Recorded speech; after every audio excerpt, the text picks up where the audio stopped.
Buenas tardes a todos y a todas. Qué grato ver este auditorio colmado de estudiantes interesados en el derecho penal.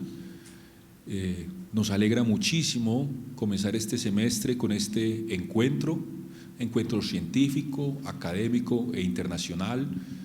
Hoy con la presencia muy destacada del profesor Erich Hilgendorf, que a continuación presentaré.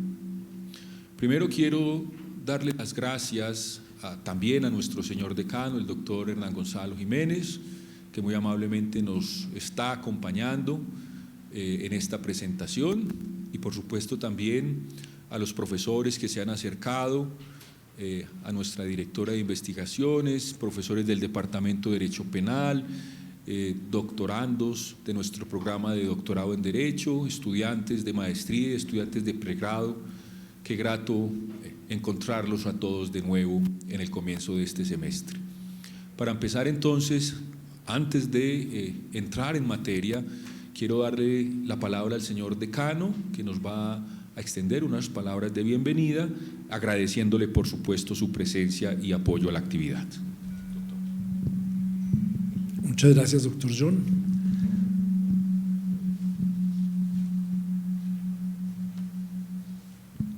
Buenas tardes para todas y todos. El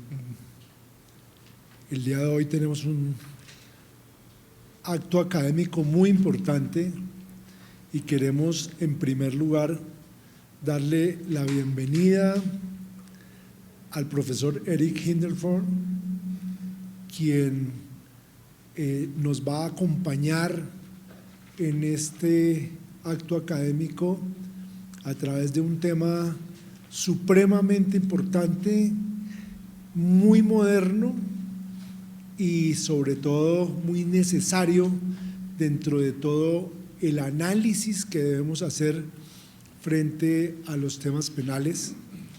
Este tema de la conducción automatizada, las consecuencias que va a tener en el mundo penal, los riesgos que se van dando, cómo los vamos a encauzar dentro de la investigación criminal, cuáles son sus consecuencias, pues resultan hoy de vital importancia. Recordemos que ya hoy tenemos una serie de sistemas de movilidad automatizados, ya estamos hablando de vehículos con pilotos automáticos e incluso de aeronaves que se pueden básicamente estar dirigiendo a través de un computador sin necesidad de que vaya un piloto en la aeronave, y todas esos temas de modernidad que implica estos procesos pues tienen que analizarse a la luz del derecho penal para saber cuáles son las consecuencias que se pueden tener y sobre todo cómo encauzar ese tema de la responsabilidad penal en un momento determinado. De tal manera que quiero reiterarle el agradecimiento al profesor, darle la bienvenida a esta su casa, y a todos los presentes también darle la bienvenida a este acto académico, a los profesores, a los funcionarios del Departamento del Derecho Penal, a la directora de investigaciones, a todos los estudiantes que ojalá, digamos, este debate y este seminario alemán, como se ha venido denominando, sea fructífero y nos permita sobre todo aprender cosas y reflexionar sobre estos temas tan interesantes y tan modernos que son tan útiles y van a ser tan útiles para los estudiosos en el tema del derecho penal. Así es de que, doctor John, muchísimas gracias por haber organizado este acto académico, por facilitarnos la traducción con el profesor alemán, y que ojalá podamos todos disfrutarlo y que las conclusiones sean esa necesidad de reflexionar sobre ese interesante tema. Muchas gracias.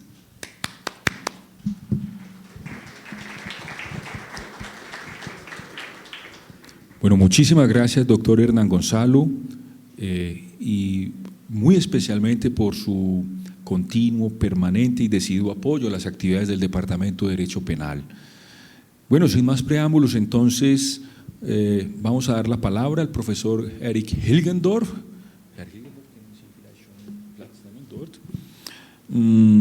Profesor Eric Hilgendorf actualmente es catedrático de Derecho Penal, Derecho Procesal Penal, Teoría del Derecho, Derecho de la Información e Informática Jurídica en la Universidad de Würzburg, en Alemania, una muy tradicional universidad bávara, en la cual además es director del centro de investigación denominado Robotrecht desde el año 2010. Profesor Hilgendorf, entre muchísimos cargos, es miembro de la Mesa Redonda del Ministerio Federal de Transporte sobre conducción automatizada, de la Comisión de Ética sobre conducción automatizada y conectada que se creó desde el 2016, preside el grupo de trabajo sobre los dilemas de la conducción automatizada, portavoz del grupo de trabajo sobre inteligencia artificial, ética y derecho creado por el Ministerio Federal de Educación e Investigación del gobierno alemán, como parte de un programa denominado Plataforma de Sistemas de Aprendizaje. Profesor Hilgendorf, valga destacar que además pues, de catedrático, tiene en su esencia la formación no solo como jurista, sino también como filósofo, ¿no?, de formación. Esos dos perfiles marcan en él una línea de reflexión no solo jurídica, sino profundamente teórica, filosófica sobre los problemas que aborda. Y eso es pues un síntoma de un interés muy comprometido en la lectura del derecho penal, no solamente positiva, sino también intradisciplinar, ¿no? De tal manera pues que nos alegra muchísimo tener al profesor Hilgendorf, quien se dirigirá a nosotros en alemán, cuya traducción se hará de mi parte, y creo pues que todos queremos escucharlo, así que Herr Hilgendorf, haben Sie schon das Wort. Ja, vielen Dank. Ich hoffe, das Mikro funktioniert. Ja. ¿Se escucha el micrófono? Sehr gut. Also, sehr geehrter Herr Dekan, liebe Kolleginnen und Kollegen, liebe Studierende, ich freue mich sehr, hier zu sein. Es ist für mich eine große Ehre und Freude, bei Ihnen einen Vortrag halten zu dürfen. Estimados señoras y señores,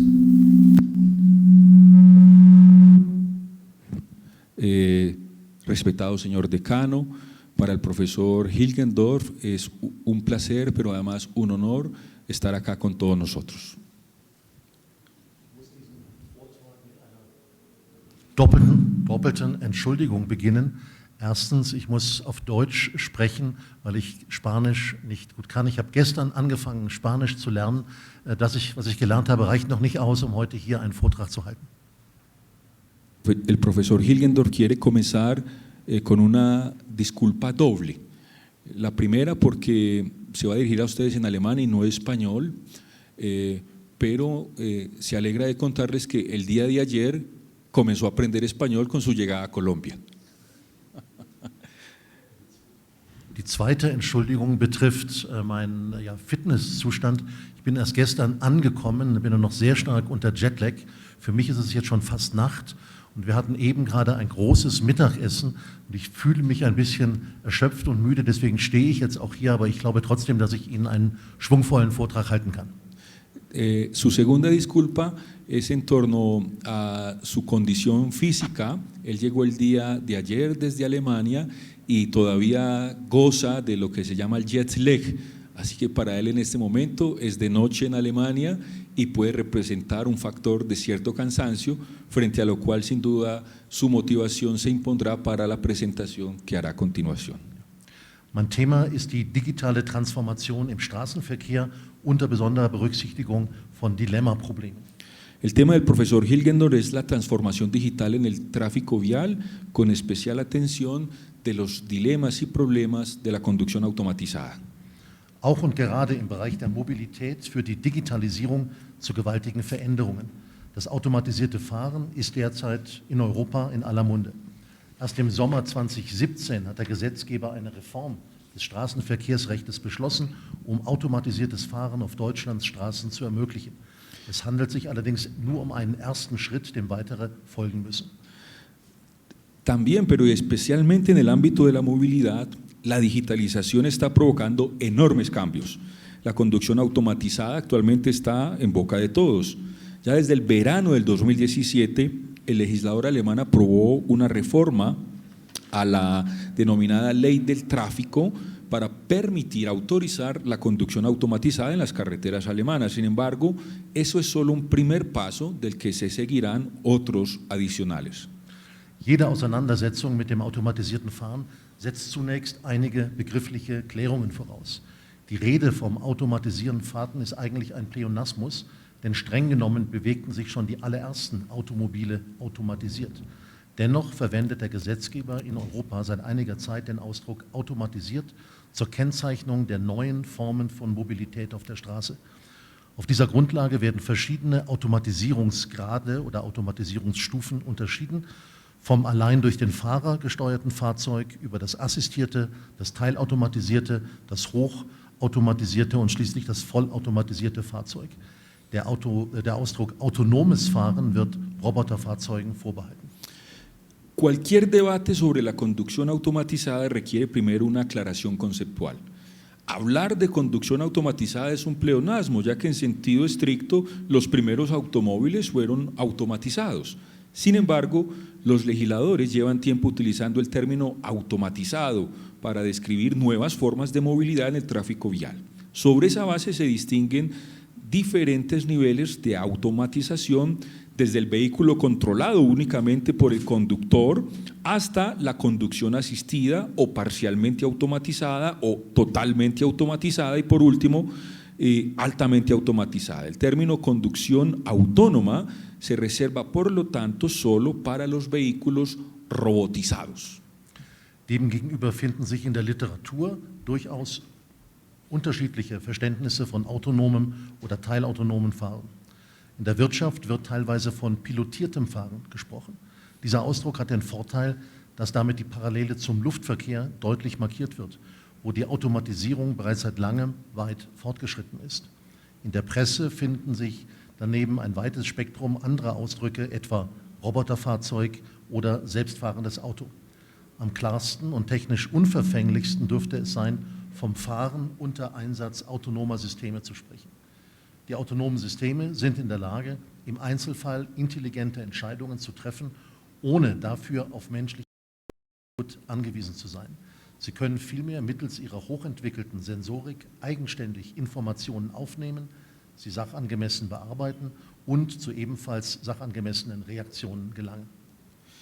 En contraste a la comprensión conceptual, en la bibliografía se puede encontrar una comprensión mucho más amplia de los vehículos autónomos o semiautónomos. Por ejemplo, en el mundo empresarial a veces se utiliza el término conducción pilotada. Esta expresión tiene la ventaja de que marca claramente un paralelo entre el tráfico aéreo, donde desde hace tiempo la automatización se encuentra mucho más desarrollada. En la prensa hay una amplia gama de otras expresiones, por ejemplo se habla del vehículo robots o del coche autodirigido. Sin embargo, el término más claro y el técnicamente más preciso es probablemente la expresión conducir con uso de sistemas autónomos. Los sistemas autónomos tienen la capacidad de tomar decisiones inteligentes en casos particulares sin tener que depender de la intervención humana. En cambio, pueden usar su sistema sensorial altamente desarrollado para obtener información de forma independiente, procesarla de forma adecuada y de igual manera llegar a reacciones apropiadas a determinadas situaciones. Der nächste Schritt in der Evolution autonomer Systeme ist die Entwicklung von Lernfähigkeit. Maschinen werden bald in der Lage sein, aufgrund von vergangenen Lernerfahrungen ihr Verhalten sinnvoll anzupassen. Man unterscheidet in diesem Zusammenhang überwachtes von unüberwachtem Lernen. Beim überwachten Lernen erfolgt der Lernvorgang unter kontrollierten Bedingungen, das heißt insbesondere mit kontrollierten Eingaben. Der Mensch behält also die Kontrolle darüber, was die Maschine lernt. Auch die Lernerfolge werden kontrolliert. Beim unüberwachten Lernen, also selbstlernenden Systemen, entfällt diese Kontrolle weitgehend. Die Maschinen lernen selbst, ohne dass ihre Lerninhalte oder Lernerfolge vorab festgelegt wären.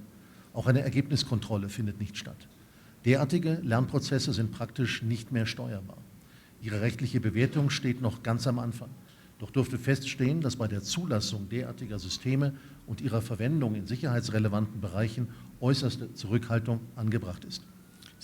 El siguiente paso en la evolución de los sistemas autónomos ha sido el desarrollo de la denominada capacidad de aprendizaje.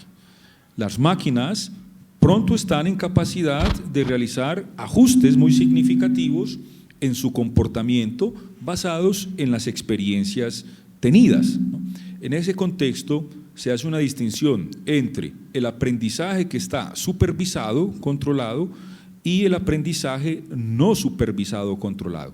El primero, el aprendizaje supervisado, este proceso de aprendizaje tiene lugar en condiciones que son controladas, es decir, en particular con indicaciones controladas. Por lo tanto, el ser humano conserva en estos casos el control sobre la máquina que está aprendiendo. También se controlan los resultados de aprendizaje. Con el aprendizaje no supervisado, el otro tipo de aprendizaje, o sea, sistemas de autoaprendizaje, este control está en gran medida ausente. Las máquinas aprenden por sí solas, sin que el contenido de su aprendizaje o los resultados o el éxito de ese aprendizaje estén determinados de antemano. Tampoco hay control de los resultados. Estos procesos de aprendizaje de las máquinas son prácticamente incontrolables. La valoración jurídica aún es muy incipiente, pero está claro que la admisión de estos sistemas y su uso en ámbitos relevantes para la seguridad deben ser extremadamente cautelosos. Der Einsatz autonomer Systeme mit und ohne Lernfunktion im Straßenverkehr scheint heute vor allem ein rechtliches Problem zu sein. Glaubt man den an den Entwicklungen beteiligten Ingenieuren, so sind viele technische Fragen bereits gelöst oder werden zumindest in Kürze lösbar sein. Sehr viel schwieriger scheint es, das Recht an die neuen Entwicklungen anzupassen. Rechtsunsicherheit wird so zur Innovationsbremse. Ein Beispiel hierfür ist das Dilemma-Problem, das die Öffentlichkeit in Deutschland und ganz Europa in den letzten Jahren immer wieder beschäftigt hat. El uso de estos sistemas autónomos que pueden tener o no funciones de aprendizaje en el tráfico vial parece ser actualmente, ante todo, un problema jurídico, un problema legal. Si se le cree a los ingenieros que participan en dichos desarrollos, muchos problemas técnicos ya se han resuelto o al menos se podrán resolver en un futuro próximo. Parece mucho más difícil adaptar el derecho a los nuevos desarrollos. La inseguridad jurídica se convierte así en una suerte de freno para la innovación. Y un ejemplo de esto es la cuestión dilemática que ha mantenido al público ocupado durante los últimos años.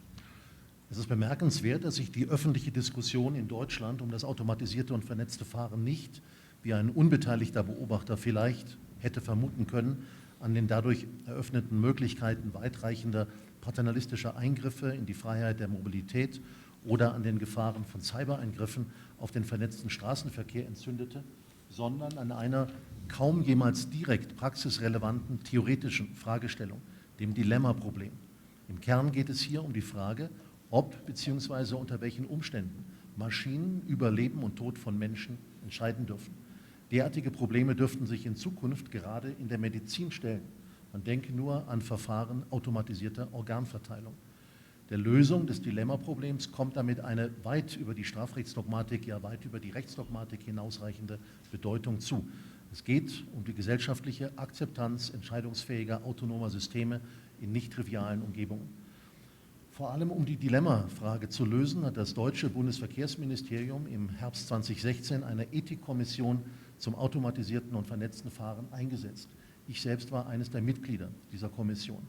In mehreren Treffen wurden zentrale ethische und rechtliche Problemfelder identifiziert und Vorschläge zu ihrer Lösung entwickelt. Im Juni 2017 wurden die Arbeitsergebnisse dann der Öffentlichkeit vorgestellt. Bueno, cabe señalar que el debate público sobre la conducción automatizada e interconectada no fue provocado, como podría suponer un observador extraño a la temática, y no se provocó en las posibilidades que la conducción automatizada ofrecía para la realización de injerencias de carácter paternalista y de gran alcance en la libertad de movilización, libertad de locomoción, o en los riesgos de ciberataques al tráfico vial en red, sino que esto se provocó en una cuestión teórica que casi nunca ha tenido relevancia práctica directa, y es lo que se denomina el problema dilema o situación dilemática, que en esencia trata de la cuestión de si y en qué circunstancias las máquinas pueden decidir sobre la vida o la muerte de las personas. Es probable que estos problemas se planteen en el futuro, en el ámbito de la medicina, por ejemplo, en el ámbito de la distribución automatizada de órganos que pueda decidir una máquina. La solución del dilema tiene pues una importancia que va mucho más allá de la dogmática penal, incluso más allá de la dogmática del derecho. De lo que se trata es de la aceptación social de sistemas autónomos que sean capaces de tomar decisiones en entornos complejos, no triviales. En el otoño del 2016, el Ministerio Federal de Transportes creó una comisión de ética para la conducción automatizada y conectada en red que fuese capaz de resolver este dilema. A esa comisión pertenece el profesor Hilgendorf. Y en varias reuniones se determinaron los principales problemas éticos y jurídicos y se formularon propuestas para la solución. Los resultados del trabajo se presentaron en ese verano, junio del 2017. Genau. Zur Veranschaulichung der Dilemma-Problematik diene folgender Ausgangsfall. Sie sehen das auf dem Schaubild.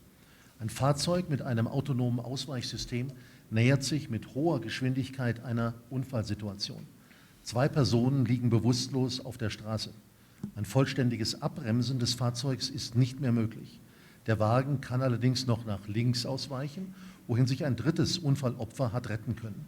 Diese dritte Person würde bei einem Ausweichen des Fahrzeugs aber unweigerlich erfasst und schwer verletzt oder sogar getötet. Wie wäre ein Ausweichen des Fahrzeugs rechtlich zu bewerten? Entonces, para ilustrar esta cuestión dilemática, pueden ver la diapositiva que se está exponiendo aquí al frente, arriba. Miren ustedes la diapositiva. Un vehículo que está equipado con un sistema de desvío autónomo se aproxima a gran velocidad a un sitio en el que ha ocurrido un accidente. 2 personas están inconscientes sobre la vía y el vehículo no tiene la posibilidad de frenar de forma completa antes de impactar a estas personas. Sin embargo, el auto puede desviarse a la izquierda, donde hay una tercera víctima a salvo, ¿no?, respecto al accidente. Pero a pesar de ello, esta tercera persona inevitablemente terminaría atropellada y gravemente herida o incluso muerta si el sistema autónomo del auto decide la desviación. La pregunta es, ¿cómo puede valorarse jurídicamente el desvío del vehículo en esta situación de riesgo asimétrico? Fragestellungen dieser Art wurden teilweise als unlösbar bezeichnet. Gelegentlich wurden sie deshalb eingesetzt, um das automatisierte Fahren insgesamt zu skandalisieren. Nicht wenige sehen in den aufgeworfenen Problemen eine unüberwindliche Schranke für die Einführung der neuen Technologie. Es liegt damit auf der Hand, dass eine angemessene Lösung des Dilemma-Problems für die Akzeptanz des automatisierten Fahrens in Europa und in der ganzen Welt sehr wichtig ist. Estas cuestiones se han considerado en parte insolucionables. Incluso en ciertas ocasiones se ha utilizado este tipo de problemas para hacer un escándalo completo con las cuestiones de la conducción automatizada, porque no pocos ven en los problemas planteados una barrera insuperable para la introducción de estas nuevas tecnologías. Por lo tanto, es evidente que una solución adecuada del dilema en Europa, en Alemania, en Europa y en el mundo es muy importante para la aceptación o no de la conducción automatizada. In der öffentlichen Debatte wurde allerdings nicht immer beachtet, dass Dilemmafälle in Ethik, Rechtsphilosophie und Recht eine lange Problemgeschichte besitzen.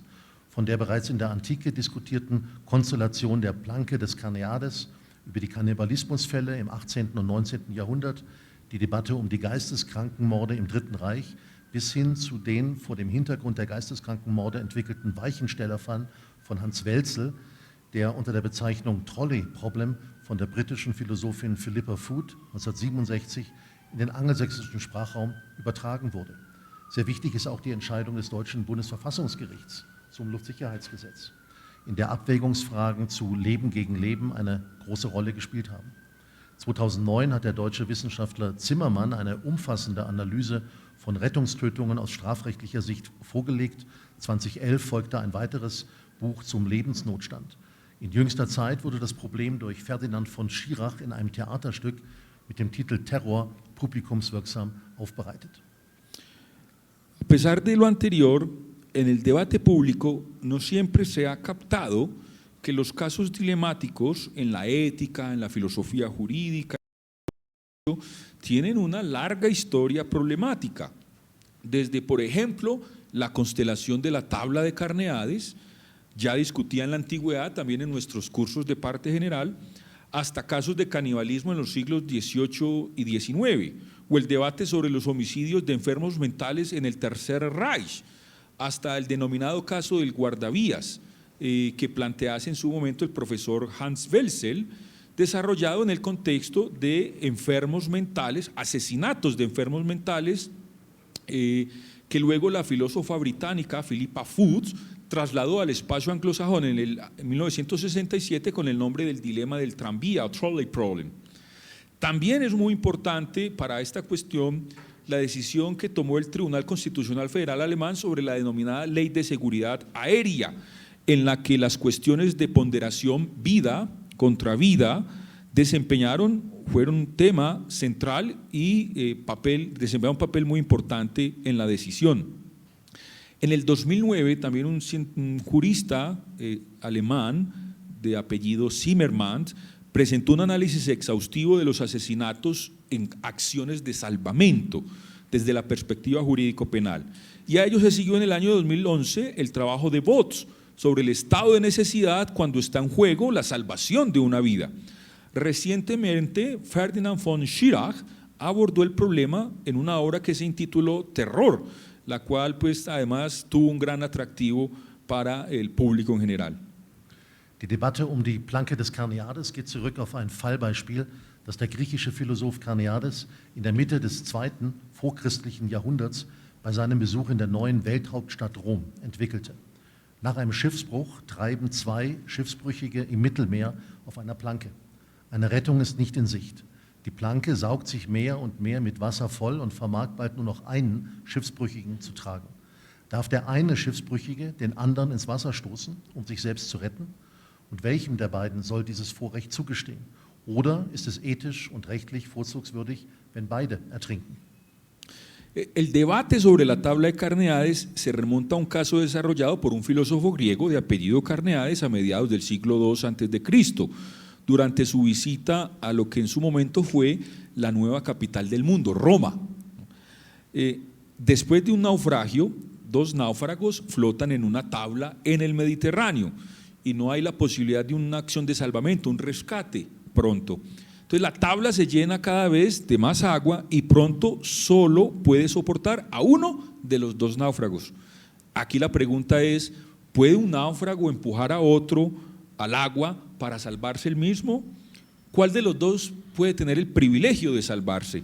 ¿O es éticamente y jurídicamente preferible que los 2 se ahoguen?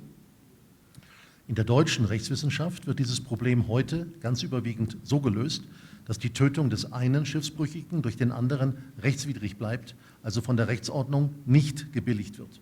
Eine Anwendung des Notstandsparagraphen 34 des StGB scheitert daran, dass das eine Leben das andere nicht wesentlich überwiegt.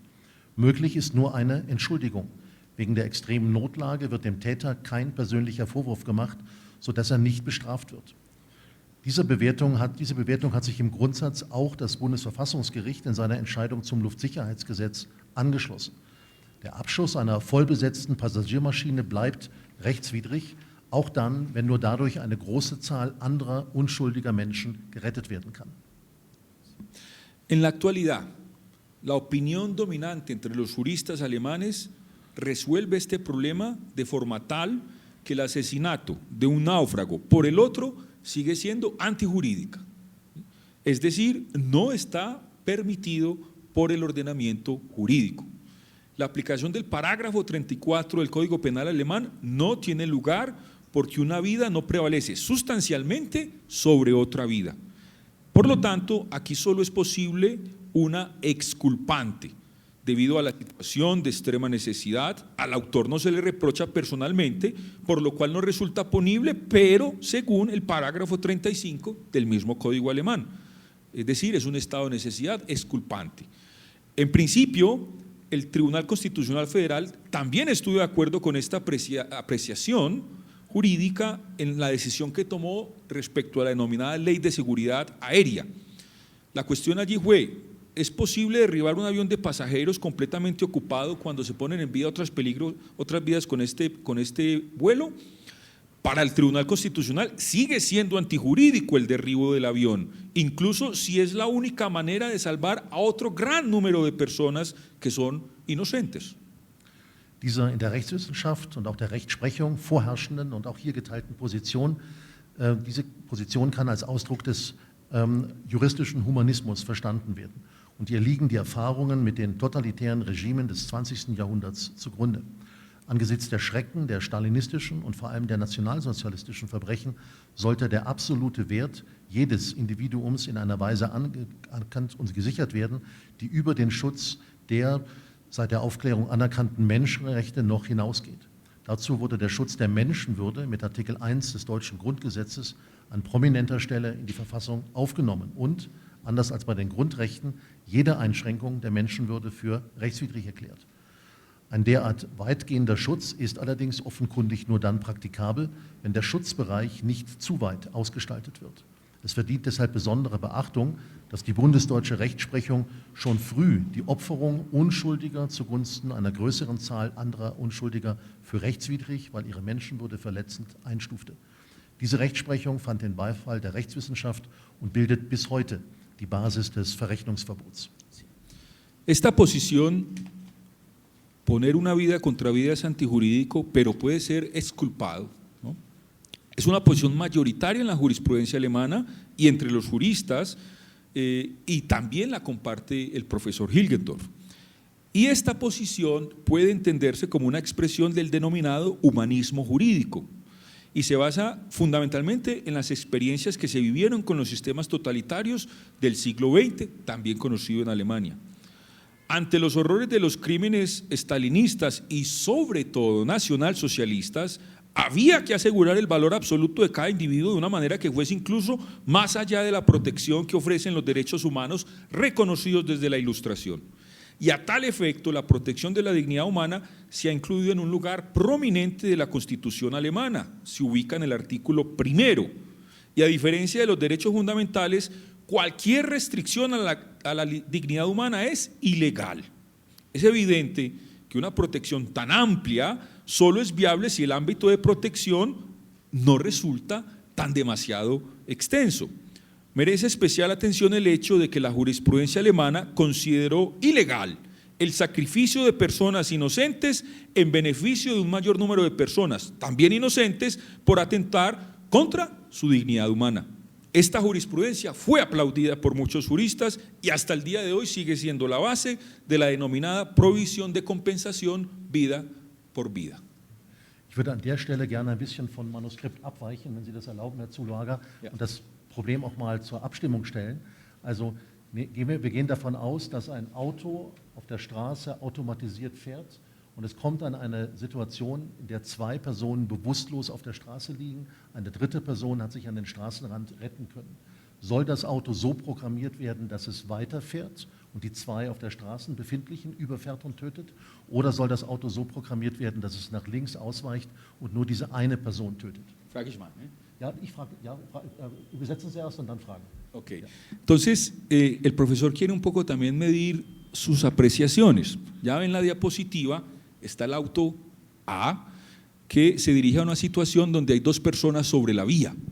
Y la cuestión es, ¿cómo debería programarse el desvío o el auto, ¿no? La conducción automatizada del auto en ese momento? ¿Debería seguir derecho y terminaría atropellando a las 2 personas y no a la tercera que está a un costado y es pues ajena al accidente? ¿O debería el auto desviarse a la izquierda, terminando atropellando a una persona inocente ajena al accidente y salvando las vidas de los 2 otros que están sobre la vía? Wer von Ihnen würde sagen, das Auto soll geradeaus fahren? Der soll sich jetzt bitte mit dem Handzeichen melden. ¿Quién de ustedes diría que el auto debe seguir derecho? Puede levantar la mano. Jemand? Wer ist dafür, das Auto soll nach links ausweichen und die eine Person überfahren? ¿Quién está de acuerdo en que el auto se desvía a la izquierda? Eine, okay. Und wer enthält sich? ¿Y quién se reserva una posición o se separa de esa posición? Okay, gut. Und jetzt eine kleine Fallvariante. Nehmen Sie an, auf der Straße liegen zwei Studierende aus Bogotá, zwei junge Studenten aus Bogotá. Und am Straßenrand ist ein alter deutscher Strafrechtsprofessor. Wie soll das Auto fahren? Imagínense ustedes el siguiente caso en Bogotá. Va un auto y hay dos estudiantes a un lado y al otro lado hay un profesor un poco mayor de edad, alemán, visitando una universidad bogotana. Dos jóvenes y uno más mayor. ¿Qué decisión debería tomar el sistema automatizado de desvío? Ich will jetzt lieber nicht abstimmen lassen, weil ich weiß, wie die Entscheidung ausfallen würde. Bueno, él no se va a poner a medir las opiniones porque ya cree anticipar cuál sería la respuesta de todos. Ich stelle Ihnen jetzt die Lösung vor, die wir in dieser Ethikkommission für Deutschland entwickelt haben. Y la solución a esta situación dilemática fue la cuestión que trabajó la Comisión de Ética en Alemania para la solución de la cuestión dilemática.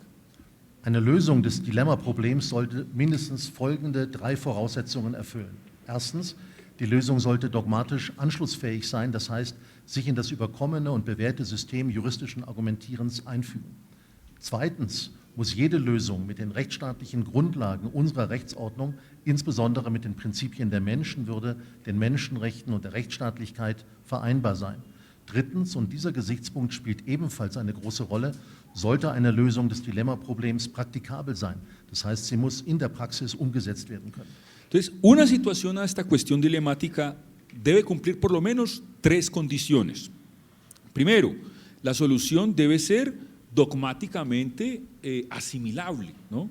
Es decir, debe encajar en el sistema de argumentación jurídica que ya es clásico, tradicional y que está probado, ¿no?, en la práctica.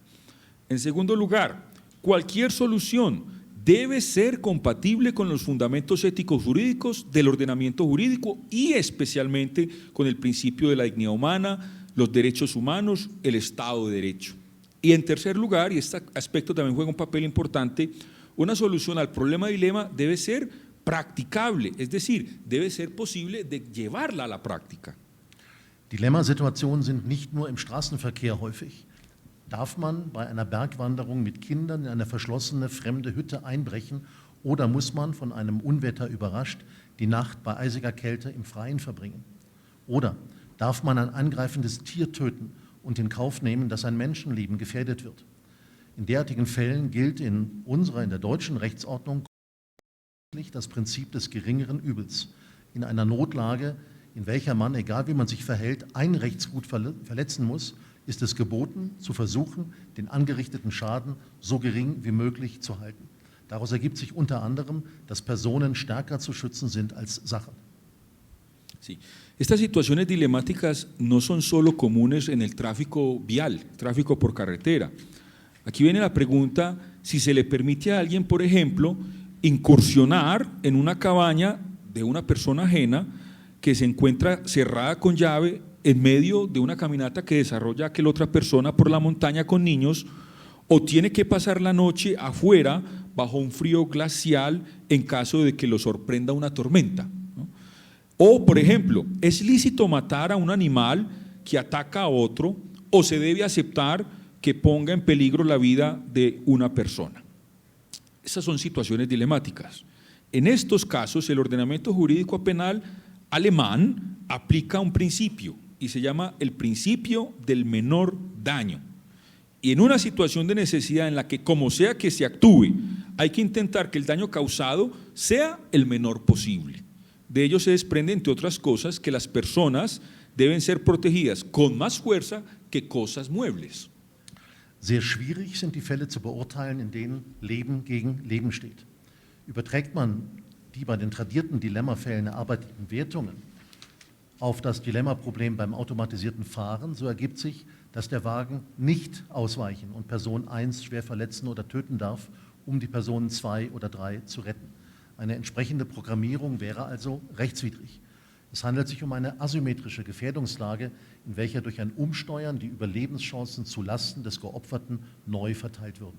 Sí. Los casos que son más difíciles de evaluar, por supuesto, son aquellos en los que la vida se enfrenta a otra vida. Si trasladamos las consideraciones surgidas de los tradicionales casos dilemáticos al dilema de la conducción automatizada, entonces encontramos que un coche no debe desviarse, pero tampoco herir gravemente o matar a una persona, la persona 1, cuando se trata de salvar la vida de las personas 2 y 3. Dicha programación sería antijurídica. Se trata de una situación de riesgo asimétrico, en la que un cambio de rumbo redistribuiría las posibilidades de vida y también de supervivencia, pero en detrimento de la víctima que llegase a ser atropellada. Die damit skizzierte verrechnungsfeindliche Position ist aber nicht primär strafrechtlich zu begründen, sondern vielmehr rechtsethisch und verfassungsrechtlich. In einem an der individuellen Menschenwürde und den Menschenrechten orientierten Rechtsgemeinschaft gehen die Solidaritätspflichten von Person 1 nicht so weit, dass sie mit rechtlicher Billigung gezwungen werden könnte, ihr Leben zugunsten von Person 2 und Person 3 zu opfern. Nur angemerkt sei, dass sich diese Lösung auch utilitaristisch begründen ließe, denn eine womöglich staatlich sanktionierte, nicht näher spezifizierte Verpflichtung zur Opferung des eigenen ungefährdeten Lebens zugunsten gefährdeter anderer in Notstandssituationen belastet die Bilanz des Wohlergehens einer Gesellschaft viel mehr, als es sie hebt. Denn wer möchte in einer Gesellschaft leben, in welcher er oder sie jederzeit getötet werden darf, um andere zu retten? Sin embargo, esta posición que acabamos de describir, que es la provisión que va en contra de la compensación de vida contra vida, no debe justificarse fundamentalmente en términos penales, sino más bien en términos ético-jurídicos y jurídico-constitucionales. En una comunidad jurídica que está inspirada en la dignidad y en los derechos humanos individuales, las obligaciones de solidaridad de la persona 1 en la diapositiva no llegan al extremo de obligarla legalmente a sacrificar su vida en beneficio de las personas 2 y 3. Cabe señalar que esta solución también podría justificarse de manera utilitarista, es decir, desde el enfoque filosófico utilitarista, ya que una obligación que no ha sido especificada, posiblemente impuesta por el Estado, de sacrificar la propia vida, que además no se encuentra sometida a un riesgo porque el auto va derecho, en beneficio de otras personas vulnerables en situaciones de necesidad, supone una carga mucho mayor para el balance de bienestar de una sociedad y no contribuye a mejorar este balance. ¿Quién quiere vivir en una sociedad en la que él o ella puedan ser asesinados en cualquier momento para salvar a otros? Ich möchte jetzt noch einmal, wenn das der Übersetzer erlaubt, vom Manuskript abweichen und komme zu einer zweiten Folie. Genau, zu dem zweiten Schaubild. Hier geht es um eine Situation, die ich jetzt gleich erklären möchte. Entonces el profesor quiere otra vez un poco volver a una situación específica. Es la que ustedes están viendo en la nueva diapositiva, ya no de peligro asimétrico, sino esta de riesgo simétrico. Das erste Schaubild zeigt da eine Situation, die nach Aussage unserer Techniker eher theoretisch und sehr selten ist. Dieses Schaubild zeigt eine Situation, die in Deutschland in jedem Tag vorkommt und wahrscheinlich auch hier in Bogotá an jedem Tag vorkommt. La primera situación que observamos en la diapositiva pasada muestra una situación que es menos frecuente, pero esta diapositiva muestra una situación que no solo en Alemania es muy frecuente, sino que pasa también todos los días seguramente en Bogotá. Hier nähert sich ein Auto, und es soll jetzt wieder ein automatisiertes Fahrzeug mit einem automatischen Ausweichmechanismus sein, in einer sehr engen Straße einer Gruppe von Kindern. Die Straße ist so eng, dass das Auto die Kinder nicht umfahren kann. Das Auto kann aber einen Lenkimpuls geben nach links und nach rechts. Die Kinder stehen so, dass ein Kind vorne steht, 2 sind zurückgeblieben. Wenn das Auto einen Lenkimpuls nach links gibt, wird ein Kind erfasst. Wenn das Auto einen Lenkimpuls nach rechts gibt, werden 2 Kinder erfasst. Wenn das Auto keinen Lenkimpuls gibt, fährt es einfach geradeaus und alle 3 Kinder werden erfasst. Wie soll das Auto programmiert werden? Entonces, la diapositiva muestra la situación donde un sistema de desvío automatizado tiene que decidir en la siguiente circunstancia. En la calle se encuentra un grupo de niños. Si el auto sigue derecho, atropella a los niños.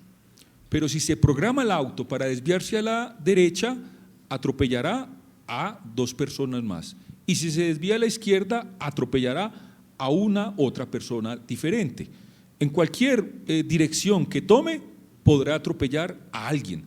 La pregunta es, ¿cómo creen ustedes que se debe programar el sistema de desvío automático de ese auto? Und diese Fragen sind jetzt wirklich praktisch, weil Mercedes-Benz, Daimler-Benz und BMW und Volkswagen, Audi heute solche Fahrzeuge mit solchen Systemen bauen und die wollen wissen von uns Juristen, wie sie ihre Fahrzeuge programmieren müssen. Esa es una pregunta a la que actualmente se está confrontando de forma muy intensa empresas como Mercedes-Benz o Daimler. Y ellos consultan mucho a los juristas, bueno, ¿cómo debe ser la valoración jurídica para programar el sistema de desvío automatizado? ¿Derecho, a la izquierda o a la derecha? Wer von Ihnen würde sagen, das Auto soll geradeaus fahren und dann alle 3 Personen erfassen, weil man Menschenleben nicht abwägen darf? Also wer ist dafür, das Auto geradeaus fahren zu lassen? Bitte wieder ein Handzeichen. Levante la mano, ¿quién está de acuerdo con que el carro siga derecho y no se desvía a los costados para atropellar a las personas que allí se encuentran? Que siga derecho y atropella al grupo de niños. ¿Quién está de acuerdo? Levante la mano. Niemand. Okay. Wer ist dafür, dass das Auto nach rechts lenkt und nicht alle 3 erfasst, aber 2 Personen erfasst? ¿Quién está de acuerdo en que no siga derecho, sino que se desvía a la derecha, no atropella a los 3 niños, sino a los 2 que se encuentran al costado derecho? Auch niemand. Das ist aber eigentlich klar und ein Zeichen ihrer Intelligenz. Und wer ist dafür, dass das Auto nach links steuert und nur eine Person erfasst? Como nadie levanta la mano, hay un gran acuerdo y es una muestra de su gran inteligencia. La siguiente pregunta es, ¿quién está de acuerdo en que el carro se desvíe a la izquierda y solo atropelle a uno, no a los 3 que están en la mitad ni a los 2 que están a la derecha? Que se desvíe a la izquierda. Ja, das sind fast alle und das ist auch vernünftig. Wer enthält sich? Gibt es ¿Quién se jemand? reserva su opinión? ¿Quién tiene otra opinión? 2, Ja. 3. Also ich kann Ihnen sagen, in Deutschland, in unserer Ethikkommission war das viel umstrittener. In Deutschland gilt eben sehr fest der Grundsatz, man darf Menschenleben nicht abwägen, man darf es nicht verrechnen. Deswegen waren 50% in der Gruppe dafür, das Auto weiterfahren zu lassen, 50% waren dafür, es nach links zu steuern und nur eine Person zu erfassen. Dass das Auto nach rechts steuert und 2 Personen erfasst, ist offensichtlich unsinnig und wurde von niemandem vertreten. Esa es una pregunta que se discutió intensamente en la comisión integrada y que describíamos hace un momento. Y hubo una opinión dividida. La mitad decía, el auto debe autorizarse que el auto siga derecho. La otra mitad decía, debe autorizarse que el auto se desvíe a la izquierda. Ninguno opinó en que se desviase a la derecha porque el resultado iba a ser igual que cualquiera de los 2 anteriores. In unserer Ethikkommission war die Frage so umstritten, dass wir nicht zu einer Lösung kommen konnten. Wir haben deswegen dieses Problem ausgeklammert. In dem öffentlichen Bericht wird nur die erste Dilemmasituation behandelt, und zwar mit dem Ergebnis, das ich Ihnen vorgestellt habe. Die zweite Dilemmasituation wurde nicht publiziert und die Diskussion geht hinter verschlossenen Türen noch weiter. Sí. La situación es tan discutida que la comisión decidió publicar los resultados de la discusión sobre la primera situación dilemática. Pero sobre esta segunda situación dilemática, los resultados todavía no se han publicado, la discusión sigue siendo interna y continúa abierta. Und ich komme jetzt zum Fazit meines Vortrags. Die Ergebnisse meines Vortrags zum Dilemmaproblem im Kontext des automatisierten Fahrens lassen sich wie folgt zusammenfassen. Erstens, die Digitalisierung stellt die Rechtsordnung vor große Herausforderungen. Um die Humanorientierung unseres Rechts wirksam zu verteidigen, muss eine Besinnung auf die rechtsethischen und verfassungsrechtlichen Vorgaben der Rechtsordnung erfolgen. Entonces el profesor ahora quiere entrar a exponer los resultados de su investigación sobre la situación dilemática en contextos de conducción automatizada, la cual se puede resumir de la siguiente manera. Primero, la digitalización plantea grandes retos al sistema jurídico. Para defender de forma efectiva esa orientación humana de nuestro derecho, lo que debe tener lugar es una discusión sobre los principios éticos y constitucionales de nuestro ordenamiento jurídico. Zweitens, das Dilemmaproblem beim automatisierten Fahren sollte demgemäß in erster Linie als Fragestellung von Rechtsethik und des Verfassungsrechts verstanden werden. Ein rein strafrechtlicher Lösungsansatz greift zu kurz. El problema del dilema en la conducción automatizada debería entenderse fundamentalmente como una cuestión ético-jurídica y jurídico-constitucional. Esas propuestas de solución que plantean su argumentación en términos puramente jurídico-penales no resulta suficiente. Drittens, in Notstandslagen gilt im Straßenverkehr grundsätzlich das Prinzip des geringeren Übels bzw. der Schadensminimierung, und zwar auch dann, wenn dabei autonome Systeme eingesetzt werden. En las situaciones de estado de necesidad se debe aplicar el principio del mal menor o de minimización de daños en el tráfico por carretera, incluso cuando se utilicen sistemas autónomos. Viertens, die Verwendung automatisierter Kollisionsvermeidesysteme zwingt nicht dazu, den Grundsatz, dass bei Leben-gegen-Leben-Konstellationen grundsätzlich keine Rechtfertigung stattfinden sollte, aufzugeben. Auf der Grundlage eines an der Menschenwürde und den Menschenrechten des Individuums orientierten juristischen Humanismus erscheint es nicht überzeugend, dem Einzelnen die Solidarpflicht aufzuerlegen, in bestimmten Notlagen sein Leben zugunsten anderer zu opfern. Qualitative oder quantitative Gesichtspunkte dürfen dabei keine Rolle spielen. En el uso de sistemas de desvío automatizados para evitar colisiones, ese uso no conlleva al abandono de ese principio según el cual de entrada, en las constelaciones en las que se enfrenta una vida contra otra vida, no debe haber justificación de la conducta típica, ¿sí? No parece convincente cargar a personas particulares con un deber de solidaridad que los obliga a sacrificar su vida en favor de otros en determinadas situaciones de emergencia, de necesidad, sobre la base de una idea de humanismo jurídico orientado hacia la dignidad humana y los derechos humanos de la persona. Acá, estos puntos de vista cualitativos o cuantitativos no deben jugar ningún rol.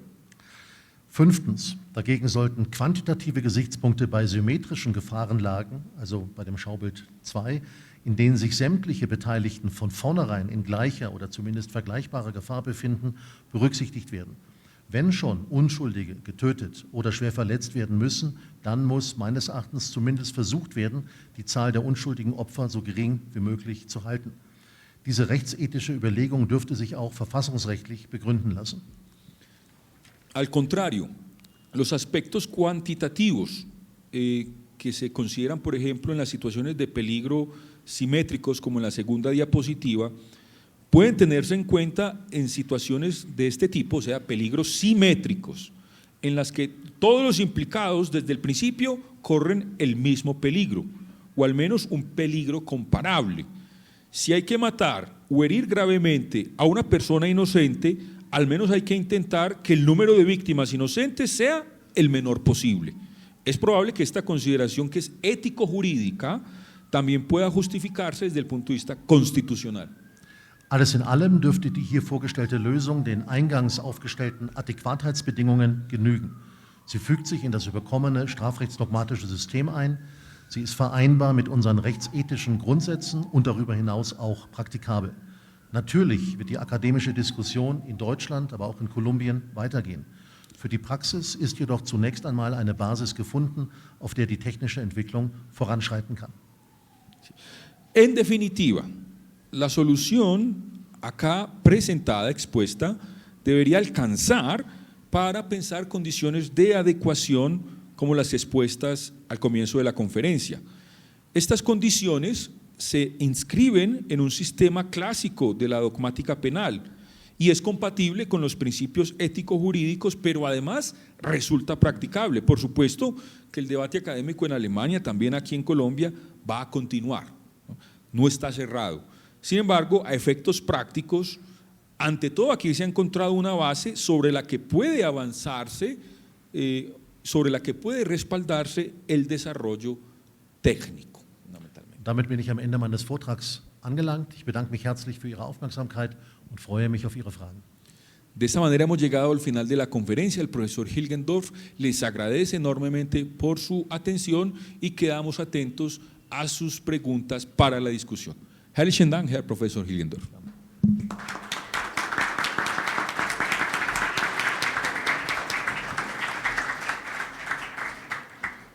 Bueno, muy bien. Entonces, en este momento del seminario abrimos la sesión de preguntas sobre la conferencia expuesta. Sobre las preguntas y sus respuestas también me encargaré de la introducción, así que, bueno, bienvenidos al planteamiento de las inquietudes.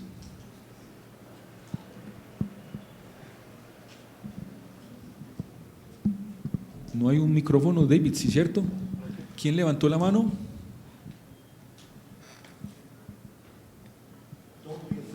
No tengan miedo. Profesor Gallo, David, ok.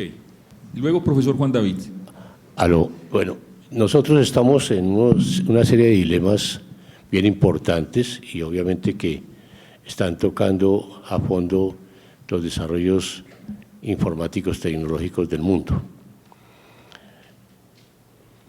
Pienso yo, ¿no?, que en estos casos debe darse prioridad a aquellos elementos técnicos de los software donde prime la conservación de la vida en todos los casos, es decir, que los sensores inteligentes no se vayan en contra de ni los objetos ni las personas. O sea, eso es lo que se está desarrollando actualmente en el mundo, donde una persona, si se queda dormida en su vehículo, el carro tiene unos sensores que frenan el carro. Pienso yo que eso es lo que hay que prever, de tal manera que los desarrollos tecnológicos puedan conservar de todas formas cualquier daño.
Ja, ich glaube, die Frage ist sehr gut und die Frage umschreibt auch ein bisschen das Problem, das ich hier aufgeworfen habe.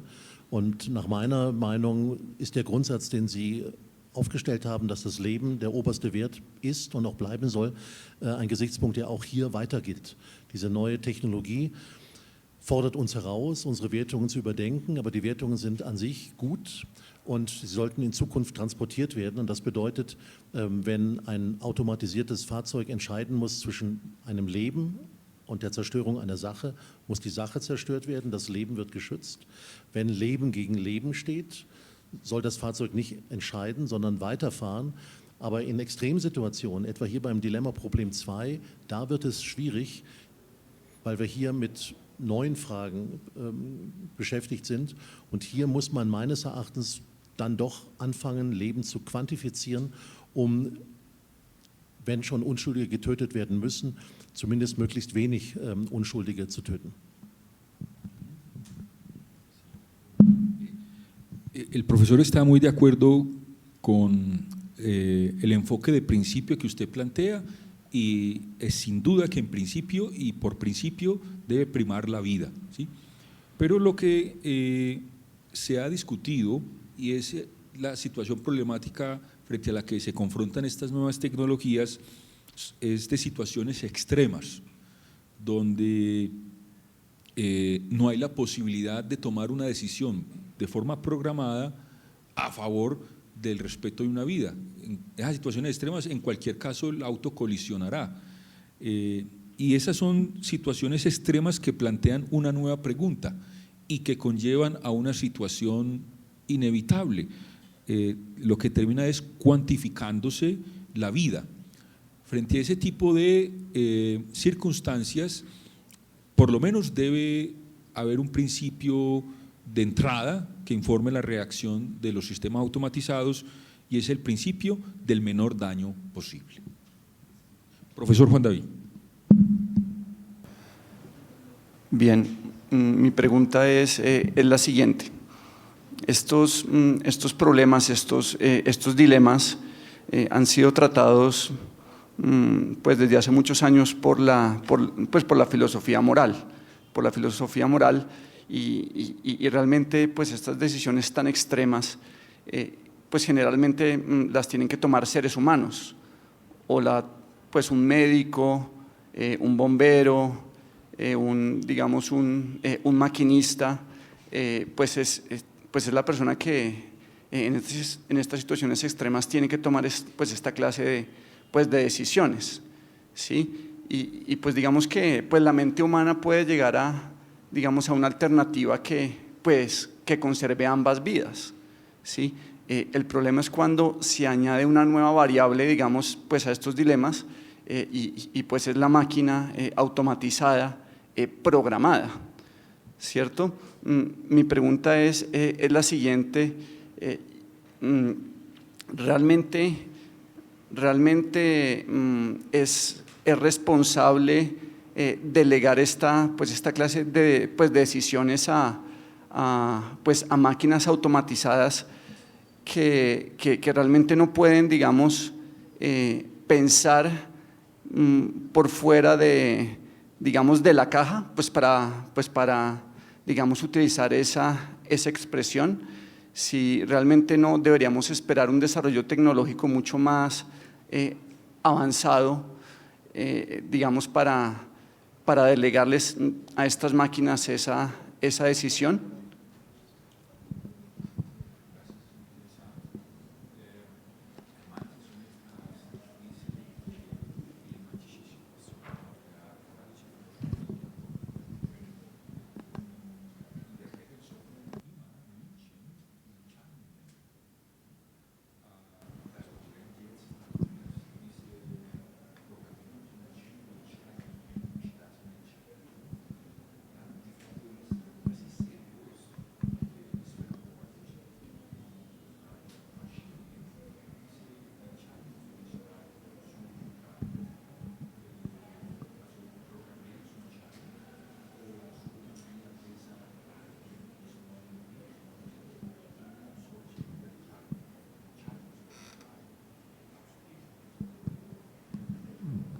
Ja, vielen Dank für die Frage. Ich glaube, die Frage ist sehr interessant. Es ist ja jetzt schon so weit, dass Autobauer in Deutschland, aber bestimmt auch in den USA Systeme bauen können, die in solchen Entscheidungssituationen entscheiden, ob ausgewichen werden soll oder weitergefahren werden soll. Also diese Fahrzeuge verfügen über Sensoren, die über weite Strecken hinweg die Situation erkennen und analysieren. Und zweitens, die Bordcomputer sind in der Lage, das System nach links oder nach rechts zu steuern, je nachdem, wie es programmiert wird. Und diese Programmieren finden jetzt schon statt. Ich habe selber von Audi, weit von Würzburg in Ingolstadt, den Auftrag bekommen, diese Fragen zu analysieren. Also die wollen jetzt wissen, wie sie ihre Systeme programmieren wollen. Und da scheint es mir am sinnvollsten zu sein, so zu entscheiden, wie wir hier entschieden haben, dass grundsätzlich keine Entscheidungen Leben gegen Leben getroffen werden dürfen. Das Auto fährt weiter, das ist also praktisch in ihrem Sinne. Aber in Extremsituationen, wie hier beim Dilemma Problem 2, wo es nicht darum geht, Lebenstötungen ganz zu vermeiden, wo es nur darum geht, die Tötung Unschuldiger zu minimieren, da sollte meines Erachtens so entschieden werden, dass möglichst wenige getötet werden. Das ist auch tragisch und die getötete Person wird rechtswidrig getötet und es ist eine unschuldige Person, die getötet wird. Aber es ist immer noch besser, dass nur ein Kind erfasst wird, als dass alle 3 erfasst werden. Claro, la pregunta, ¿se debería esperar, ¿no?, a nuevos desarrollos para delegar en las máquinas esta posibilidad de decisión? Y es una pregunta que se confronta con una situación que ya existe. Los constructores de autos ya instalan y en ellos funcionan sistemas de decisión. Eso es algo que ya existe, ¿no? Los computadores, a ellos se les ha dado una capacidad, según programación, de decidir, ¿no? Y eso ya está teniendo lugar, ¿no? Incluso el profesor Hilgendorf lo han llamado de varias empresas automovilísticas para consultar cómo debe decidir la máquina en el sistema. Y aquí hay por lo menos 2 extremos de la discusión que parecen inamovibles. Nunca debe primar una vida por otra vida, en compensación, ¿sí? Pero en las situaciones extremas, el principio debe ser aquel según el cual se debe salvar la mayor cantidad de vidas posibles, es decir, deben perderse la menor cantidad de vidas posibles. Esta es una cuestión principialística que informa la reacción del sistema ante una situación extrema, pero que no autoriza de ninguna manera compensar una vida por otra vida, ¿no? Solo se, digamos, exculparía en los casos donde se salvase la mayor cantidad de vidas posibles, se arriesgase la menor cantidad de vidas posibles. Profesor Miguel Lamadrid. Bueno, pues en primer lugar, muchas gracias al señor decano, a John, por todo este enorme esfuerzo que está haciendo. Y bueno, tenía 2 preguntas, pero una ya más o menos está respondida. La segunda es teniendo en cuenta que está el comité trabajando. ¿Cómo se ha venido desarrollando todo lo relativo al derecho de los seguros? Porque me parece que se abre un espectro muy grande en todo lo que tiene que ver con los derechos de los seguros de las personas, como también obviamente de las máquinas, ¿no? Entonces es porque principalmente nos vamos a dedicar pues a aspectos penales, pero pues el tema de los seguros siempre está ahí, tanto para las empresas como las personas, como los riesgos que tendrá que ser la variable para ver un seguro de vida, ¿no? Entonces todo este tema sí lo han venido desarrollando por fuera del derecho penal.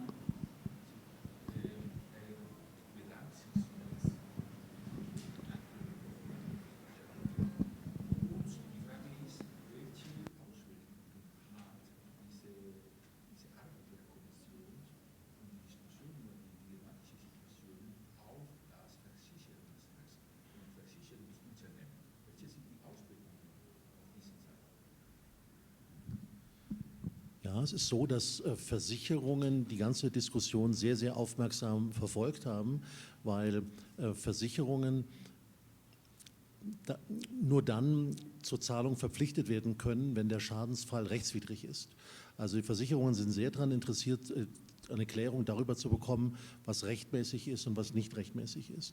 Und da hat unsere Kommission denen eher Steine statt Brot gegeben. Wir haben zwar gesagt, das Auto sollte bei der asymmetrischen Situation nicht ausweichen, sondern weiterfahren, und bei der symmetrischen Gefahrensituation soll versucht werden, die Zahl unschuldiger Opfer zu minimieren. Das war meine Lösung, aber für uns und für mich bleibt die Tötung Unschuldiger immer rechtswidrig. Also auch hier in dem zweiten Beispiel, in dem ich empfehlen würde, den Wagen so zu programmieren, dass er die Zahl der unschuldig Getöteten minimiert, wäre die Tötung des einen Unschuldigen rechtswidrig und die Versicherung müsste bezahlen. Ja, also das sind gewisse Folgen für Versicherungen, aber es sind jetzt keine für die Versicherung sehr günstige Folgen, die wir hier erarbeitet haben.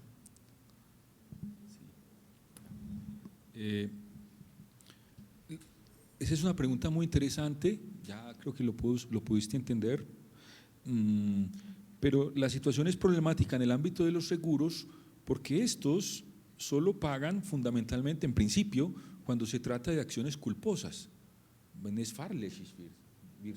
der Regel bezahlt, ¿no? pero no es la cuestión como fundamento de las indemnizaciones de si la conducta es legal o no es legal, ¿no? O sea, no hay unos reconocimientos cuando se trata de conductas dolosas. Para el profesor Hilgendorf, y esa es su solución, la que expuso acá, en cualquiera de estas situaciones, la muerte de alguna de esas personas seguirá siendo siempre antijurídica, típica y antijurídica. Y la solución solo se puede encontrar en el ámbito de las exculpantes, ¿no? Pero como situación antijurídica, típica y antijurídica, la constitución de lo que llaman injusto se encuentra un fundamento para exigir una reclamación de pago. Und vielleicht darf ich noch was hinzufügen. Bestimmte Folgen hat diese Arbeit auch gehabt für die Bewertung von Dilemmasituationen in der Pandemie. Wir hatten auch in der Pandemie Situationen, nicht in Deutschland, aber in Frankreich und in Norditalien, die so aussahen, dass in einem Krankenhaus vielleicht nur ein Atemgerät, ein Beatmungsgerät vorhanden war. Und es wurden jetzt 2 oder 3 Menschen angeliefert, man konnte aber nur eine Person anschließen. Und der Arzt fragt dann den Juristen, welche Person soll ich anschließen? Und nach unserer Lösung ist jedes Menschenleben gleich zu gewichten. Es kommt nicht auf Alter an oder Geschlecht oder andere Faktoren. Letztlich entscheidet dann der Arzt selber und er kann entscheiden, wen er anschließt. Ja, das war ursprünglich unklar, aber man hat dann diese Erklärung der Ethikkommission zum automatisierten Fahren entdeckt und daraus ergibt sich relativ zwingend diese Lösung.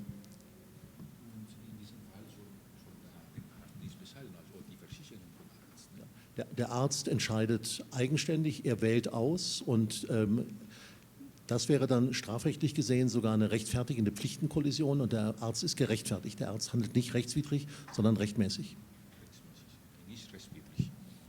Es interesante porque él pone unos ejemplos muy clásicos durante la época de pandemia y que ocurrieron especialmente en Francia y en el norte de Italia, no tanto en Alemania. Y se trata de situaciones en las clínicas donde llegaban varios pacientes a buscar un equipo de respiración, una UCI, por ejemplo, pero solo había un equipo para varias personas que en el mismo momento lo exigían. Y la pregunta pues, del médico es: ¿a cuál persona conecto? ¿A cuál salvo? ¿Sí? Para el profesor Hilgendorf, y es una opinión general, todas las vidas son iguales, no importa la edad, si es mayor o si es más niño, todas las vidas son iguales, de tal manera pues que el médico decide en esos casos de una forma más autónoma, ¿sí? Más autónoma. Y en esos casos, pues ya lo puedes entender tú mejor, de lo que se trata es de una colisión de deberes, ¿no? De una colisión de deberes, las vidas todas son iguales, el médico decide de una forma más autónoma y en esa específica situación la conducta no se considera ya antijurídica, es rechtsmäßig, o sea, es una conducta legal.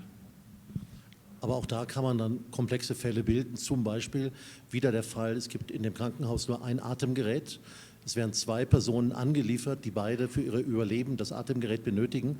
Die eine Person ist ein 80-jähriger Mann, die andere Person ist eine 30-jährige Frau mit 2 kleinen Kindern. Soll hier tatsächlich der Arzt frei entscheiden dürfen oder wäre es nicht ethisch zumindest besser, wenn die Frau angeschlossen würde und der 80-jährige Mann sterben müsste? Also das sind tragische Entscheidungen, über die es noch keine eindeutige Entscheidung gibt. Incluso hay casos más complejos.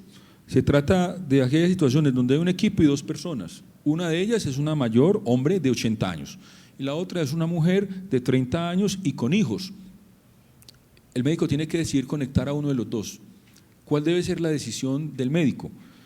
¿Decide libremente o mejor conectar a la mujer que tiene hijos? ¿Sí?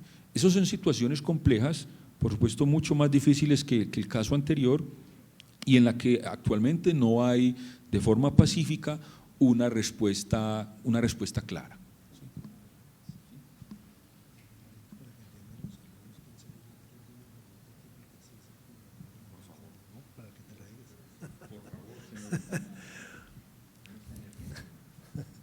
Gracias. Básicamente en todo este proceso pues los riesgos siempre han existido, independientemente que sea hoy una previsión a través de una máquina, pero siempre tiene que haber en derecho penal una conducta humana para poder establecer algún tipo de responsabilidad inclusive, o si se quiere, de autoría mejor.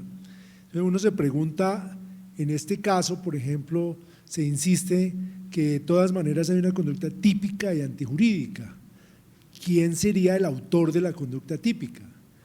Obviamente la máquina no puede ser, va a ser el programador o va a ser la empresa que, en el caso del ejemplo de la Mercedes o cualquier empresa de estas, ¿cómo se definirían esos elementos fundamentales del tipo en un caso como este?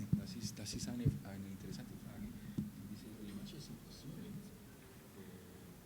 wer ist das Unternehmen, der schon programmiert, wer hat die Möglichkeit? Ja, das ist eine sehr interessante Situation und Audi war da sehr, sehr daran interessiert, ob der Vorstand in Haftung genommen werden kann oder ob der konkrete Programmierer in Haftung genommen werden kann oder ob eventuell alle in Haftung genommen werden können.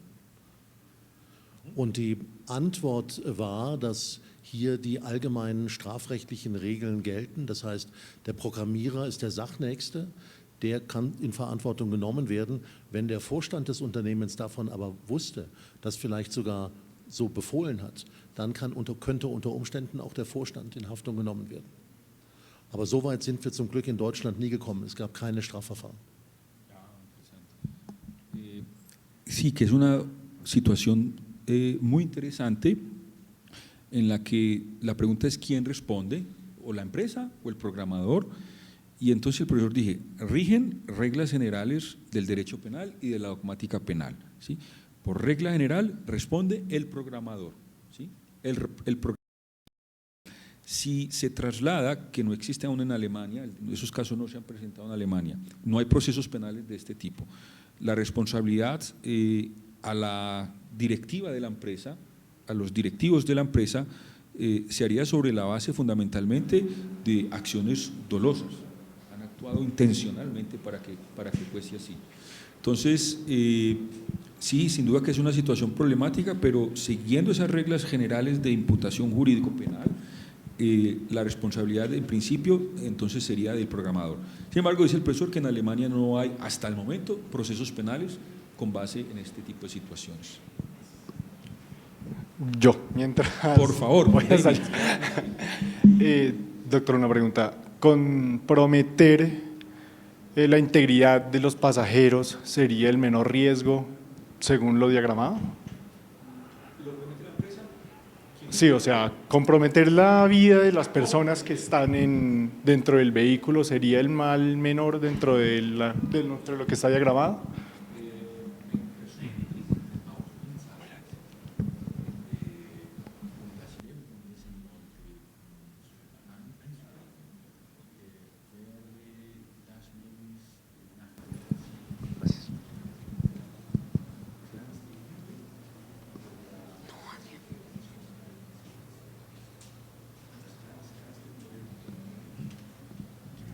Das ist eine sehr, sehr schwierige Frage, die wir aber auch behandelt haben. Auch in meinem Vortrag kam die vor, ich habe sie noch nicht ausgeführt. Die Insassen sind ja auch Menschen, das heißt, es geht hier um Leben. Die Insassen befinden sich aber in einer asymmetrischen Situation. Das heißt, hier gilt, dass die Personen im Fahrzeug grundsätzlich geschützt werden müssen. Man darf sie nicht opfern, um andere zu retten. Ja? Also die Personen im Fahrzeug, die Passagiere im Fahrzeug werden so behandelt wie die Personen, die auf der Straße liegen. Das Auto fährt weiter und der Programmierer darf hier nicht eingreifen. Das bedeutet grundsätzlich, die Leute im Fahrzeug sind geschützt. Es gibt keine Verrechnung von Leben bei solchen Gefahrensituationen. Que es una pregunta muy difícil, porque cuando un auto se confronta contra un choque llevando ocupantes, lo que se plantea en ese tipo de situaciones es una situación asimétrica, ¿sí? Y aquí vuelve y rigen varios principios para la valoración jurídica de la situación. Primero, el principio de protección. Las que están dentro del carro merecen la misma protección como las personas que están dentro de la calle. posible, se lo hubiese representado, y así las teorías que compaginan con el dolo eventual, o efectivamente la programación de la máquina sería suficiente para dar por sentado que estamos confiando en la no producción, en la evitación de ese resultado, en términos de culpa inconsciente. Gracias.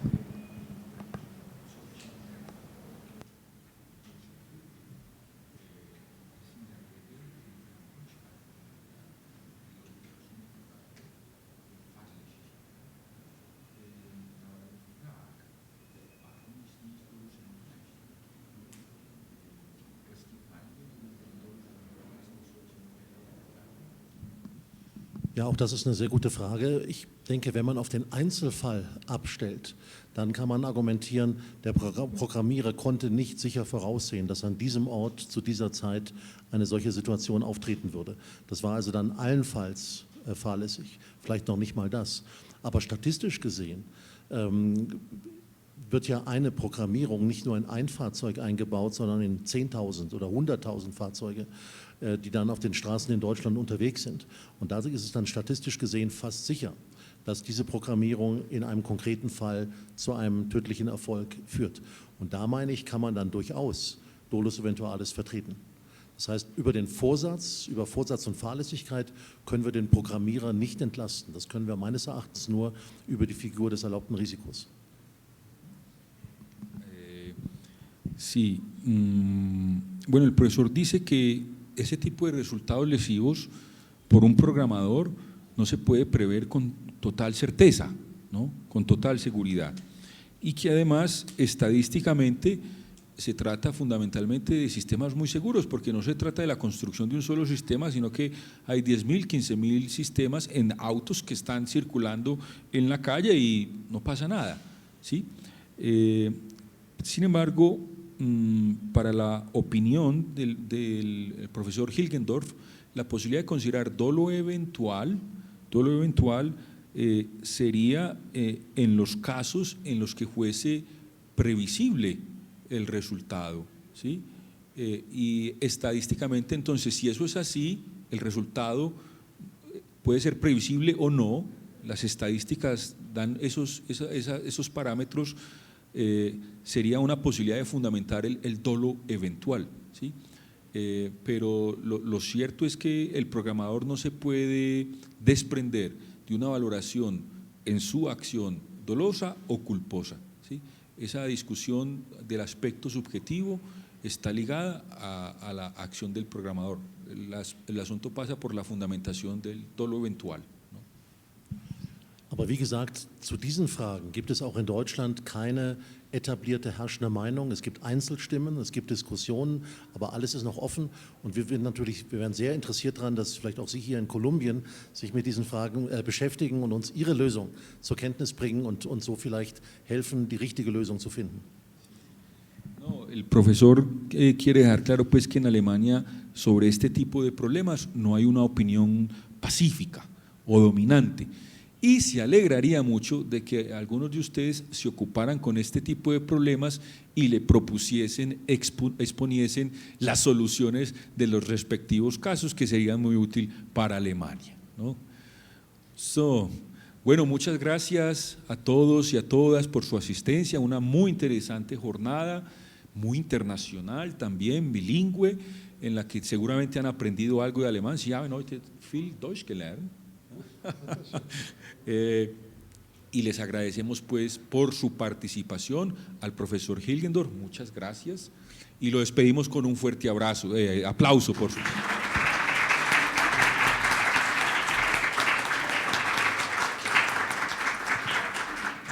Bueno, muchas gracias y una feliz tarde para todos.